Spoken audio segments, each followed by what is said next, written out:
कुछ भी ना करके सब कुछ मिल जाए ये तो भूल है।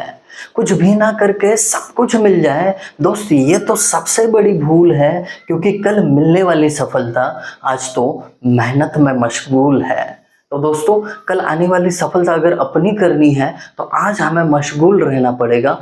जब ट्रस्ट एनालिसिस करते हैं तो उसमें अजम्पशन क्या होता है इस चीज़ में, साथ में ही ट्रस्ट एनालिसिस करने के कौन से मेथड है इस चीज़ में हमें मशगूल रहना पड़ेगा। आप मशगूल रह सकते हो बैठ के आराम से अपने अपने घर, क्योंकि आपके साथ अब यूट्यूब पे रहेंगे आपके अपने अविनाश सर।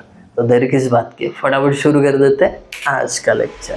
दोस्तों आज पूरी शिद्दत से हम देखने वाले हैं कि अगर आप ट्रस्ट एनालिसिस कर रहे हो तो कौन सी चीज़ों को मान के चलना है। मान के चलना है मतलब क्या, तो ट्रस्ट एनालिसिस करते समय क्या अजम्पशंस होंगे ये चीज़ को देखने वाले, ये देखेंगे।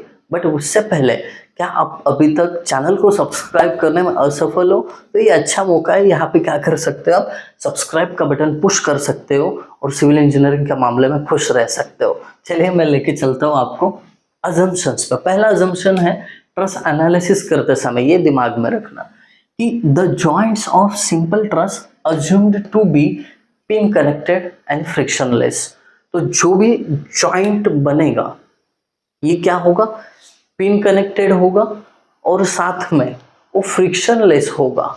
ये चीज़ को आपको मान के चलना है। इससे क्या होगा, पिन कनेक्टेड और फ्रिक्शनलेस होने के कारण therefore joints will not resist movement. तो इसका जो मूवमेंट है ना, मूवमेंट वो रेजिस्ट नहीं होगा, फ्रीली मूवमेंट इसका होगा। इसके लिए हमें क्या करना है, पिन कनेक्टेड रखना है उसको और फ्रिक्शनलेस। पहला अजम्पशन क्लियर होगा।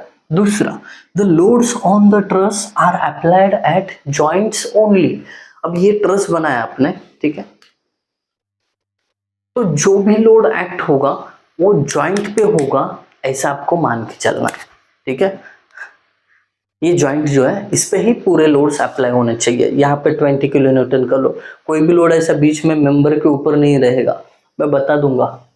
ये देखिए यहाँ पे है, अच्छा एग्जांपल, जो भी लोड एक्ट होगा, मानो यहाँ पे लोड एक्ट करना है तो ये जॉइंट पे भी होगा। यहाँ पे नहीं कर सकते आप क्योंकि ये मेंबर है ना, यहाँ पे लोड अप्लाई नहीं कर सकते। पूरे डिटेल में जाके ये अविनाश सर आपको समझा देंगे। अब इसका मतलब ऐसा नहीं है अविनाश सर को ही सब आता है, आप लोग को भी बहुत कुछ जानकारी होती है।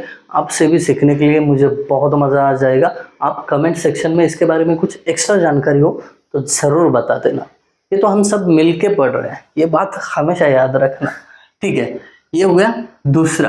अब तीसरा अजम्पशन है the members of truss are straight.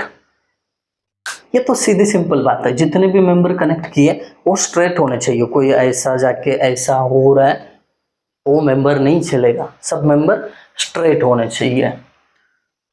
और ठीक है, उसके साथ साथ two forces member with the force acting collinear with the centre line of member. अब इसका मतलब क्या हो गया, दोनों जॉइंट पे फोर्सेस अप्लाई होंगे, two forces member, okay, with the forces acting, क्योंकि ये दोनों तरफ जॉइंट हो रहा है ना, तो दोनों तरफ से फोर्स एक्ट होगा, टू फोर्सेस मेंबर। इसका मतलब समझा दिया मैंने। Forces acting collinear with the centre line of member, इसका मतलब क्या, फोर्सेस जो अप्लाई होंगे वो along the centre line apply होंगे। इसके पहले लेक्चर में भी मैंने डिस्कस किया था उसके ऊपर। ठीक है, डन। अब the weight of the members are negligible. तो जो भी वेट होगा मेंबर का वो निग्लिजिबल मानना है, क्योंकि इसको हमें ट्रस्ट एनालिसिस में कंसिडर नहीं करना है। अब बहुत बार मैं बोल चुका हूँ कि sir trust analysis, trust analysis. अब ट्रस्ट एनालिसिस का मतलब क्या है ये एक बार समझाता हूँ। ट्रस्ट एनालिसिस का मतलब अगर ऐसे जॉइंट पे लोड लग रहा है तो इस फोर्स के अंदर, इस मेंबर के अंदर कितना फोर्स लेने की कैपेसिटी है वो फाइंड आउट करना है, मतलब ट्रस्ट का एनालिसिस। वैसे हर मेंबर में कितना फोर्स जा रहा है, ठीक है, ये फाइंड आउट करना मतलब ट्रस्ट एनालिसिस होता है, चाहे वो जॉइंट मेथड हो या सेक्शन मेथड हो। ठीक है, ये खत्म हो गया। अब the trust is statically determinate, बड़ा ये सेंटेंस है, इसको समझना जरूरी है।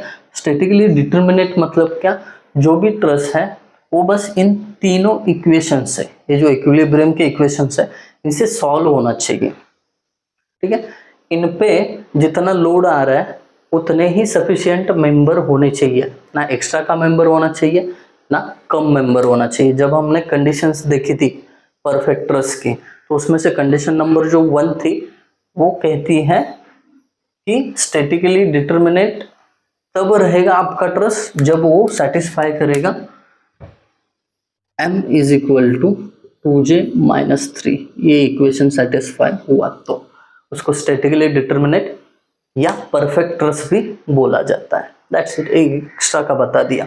डन। यहाँ पे जो भी अजम्पशन मतलब मानक जो भी चीजें मान के चलना है वो चीजें यहाँ पे हमने देख ली। अब ट्रस एनालिसिस करने के मेथड्स कौन से हैं? पहला मेथड है मेथड ऑफ जॉइंट, दूसरा है मेथड ऑफ सेक्शंस। तो पहले मेथड ऑफ जॉइंट्स पे फोकस करते हैं। मोस्टली मेथड ऑफ जॉइंट पूछा है एग्जाम में, बट मेथड ऑफ सेक्शन भी कोई डिफिकल्ट नहीं, इजी है, देखेंगे दोनों को। अब मेथड ऑफ जॉइंट के लिए आपको ये मानो ट्रस दिया है, तो ये ट्रस को आपको क्या करना है? एनालाइज करना है यूजिंग मेथड ऑफ जॉइंट। तो बहुत इजी है। सबसे पहले क्या करोगे? स्टेप नंबर 1 में सपोर्ट रिएक्शन निकालोगे। क्या करोगे? Support reactions. फिर सपोर्ट रिएक्शन निकालने के लिए आपके पास क्या क्या रहेगा? Summation F X is equal to 0, summation F Y is equal to 0, summation of movement is equal to 0। इनको क्या करना है? यूज करना है। अगर ये इक्वेशंस आप यूज करते हो तो फिर आपको क्या मिल जाएंगे? Support reaction. सपोर्ट रिएक्शन का मतलब समझा देता हूं मैं। यहाँ पे जो है ये हिंज सपोर्ट है, ये रोलर सपोर्ट है। तो हिंज सपोर्ट पे दो रिएक्शन होते हैं, एक वर्टिकल एक हॉरिजॉन्टल, और रोलर सपोर्ट पे एक ही रिएक्शन होता है। तो ये तीनों का कैलकुलेशन कैलकुलेशन कैसे करेंगे हम? ये इक्वेशन यूज करके। जब न्यूमेरिकल करेंगे और भी अच्छी तरीके से समझ जाओगे। ठीक है, डन। स्टेप नंबर 2 पे चलते हैं। Consider joint. अब ये रिएक्शन निकालने के बाद कोई ऐसा जॉइंट कंसिडर करना है जहां पे नॉट मोर देन 2 अननोन्स, जहां पे 2 से ज्यादा अननोन नहीं होने चाहिए। जैसे कि इस ट्रस में अगर आपने ये जॉइंट कंसिडर किया डी वाला, तो क्या करोगे? यहाँ पे सी डी और ई डी 2 ही अननोन है, रिएक्शन तो निकला है हमने, तो ये जॉइंट को कंसिडर कर सकते हो। वैसे ही यहाँ पे जाओगे तो यहाँ पे देखिए 1 2 3 4 अननोन है, तो ये जॉइंट कंसिडर नहीं कर सकते हो। यहाँ पे देखते हैं ए पे, ये रिएक्शन नोन है, ये भी रिएक्शन नोन है, ये अननोन है, ये अननोन है, इसको 2 ही अननोन है, इसको भी कंसिडर कर सकते हो। तो कुछ इस प्रकार आपको एक जॉइंट क्या करना है? कंसिडर करना है। फिर कंसिडर करने के बाद वहां पे आपको summation F X summation F Y ये इक्वेशन अप्लाई करना है। यहां पे लिख देता हूं। जॉइंट सिलेक्ट करने के बाद summation F X is equal to 0 और summation F Y is equal to 0, ये इक्वेशन अप्लाई कर रहे हैं। इसका मतलब क्या होता है? समेशन एफ एक्स मतलब जितने भी हॉरिजॉन्टल फोर्सेस होंगे उनके अलजेब्रिक सम 0 दिखानी है। मतलब क्या? देखिए, अगर राइट साइड को जा रहा है फोर्स तो उसको पॉजिटिव लिखना, लेफ्ट साइड को जा रहा है तो निगेटिव लिखना, और ऐसा लिख के इज इक्वल टू 0 पुट कर देना। ठीक है, उससे क्या मिलेंगे? फोर्सेस मिलेंगे आपको। Done, okay. अब ये होने के बाद सेम यहाँ का जॉइंट हो गया, तो फिर अगले जॉइंट पे चले जाइए जहाँ पे 2 ही अननोन होने चाहिए। जैसे कि मैंने ये जॉइंट कंसिडर करने के बाद ये पता चला, ये पता चला, फिर ये जॉइंट कंसिडर कर सकता हूँ, क्योंकि यहाँ पे देखिए 1 2 3 मेंबर है, उसमें से ये इस जॉइंट से पता चला ये और ये अननोन रहता है, तो इसको कंसिडर कर सकते हो। इसको क्यों नहीं कंसिडर कर सकते बी को? क्योंकि ये तो पता है, बट उसके साथ साथ 1 2 3 ये अननोन रहेंगे 3, तो मोर देन 2 तो जॉइंट मेथड में नॉट एक्सेप्टेबल भाई, तो फिर चुपचाप एफ के लिए जा सकते हो। Done, okay. तो ये प्रोसीजर आपको ऐसे ही कंटिन्यू करते रहना है। तो एंड में आपको चेक क्या होता है बता देता हूँ कि समेशन ऑफ एफ एक्स मतलब हॉरिजॉन्टल फोर्सेस की अलजेब्रिक सम 0 आती है और वर्टिकल फोर्सेस की सम 0 आती है। So that's it about method of joint. ये एकदम डिटेल में है, न्यूमेरिकल नेक्स्ट लेक्चर में होने वाला है, बस प्रोसीजर बता रहा हूँ। ठीक है, डन। ये हो गया मेथड ऑफ जॉइंट। मैं लेके चलता हूँ आपको अभी मेथड ऑफ सेक्शन। अगर आपको ये अच्छे तरीके से समझ में आया है तो थोड़ा टाइम के लिए पॉज करो वीडियो और कमेंट कर दो कि सर जी हाँ क्लियर है, ठीक है, क्लियर है, क्लियर है करके कमेंट कर दिए, आगे बढ़ते हैं। देखो मेथड ऑफ सेक्शन में पहला स्टेप क्या है, सेक्शन लाइन ड्रॉ करना है।